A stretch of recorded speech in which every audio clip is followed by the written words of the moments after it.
Well, Bob and Dick Sherman were the team that wrote all the songs that you remember from a certain era of Disney. All the Mary Poppins songs, later Bedknobs and Broomsticks and Winnie the Pooh, and most famously the It's a Small World ride, and other theme park songs, but that's the one everyone knows. And they were sort of studio guys. They were corporate, by the week, salaried musicians, and that was their dream come true. I think only someone with a great sense of humor could play someone so serious, because she brings so much light into this character. She's so funny between takes, and she apologizes after every single take. I'm so sorry I treated you that way. You know, we know it's a movie, Emma. We read the rest of the script. But she is very, very funny off camera, and I think she brings that to the character too. It's a very fun to watch character, very fun. And you have to be very exciting and funny as a performer to make someone so serious fun to watch.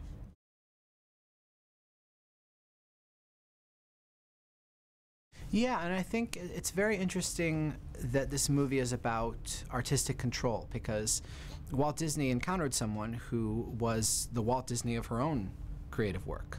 P.L. Travers wouldn't even give up the rights after 20 years to Mary Poppins without retaining script approval, and I think Walt Disney had never met anyone that had stood up for their work that way, but identified it, and says so in the movie. He identified that from his own early days when he wouldn't give up Mickey Mouse, even to very powerful producers. So that, too, as a battle of wills, Walt Disney meeting his match in someone who seems like his opposite in personality, but in fact in artistic spirit is the same. It's a really cool, makes for a very cool battle.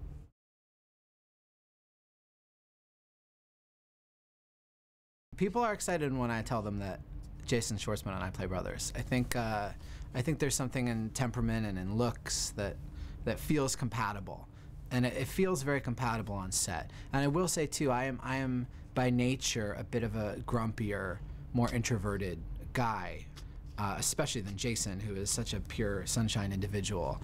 But neither of us are crazy. We're not extremes. But I think that's pretty funny too, that we play brothers of that exact dynamic. It's been really fun. And he's a great musician too.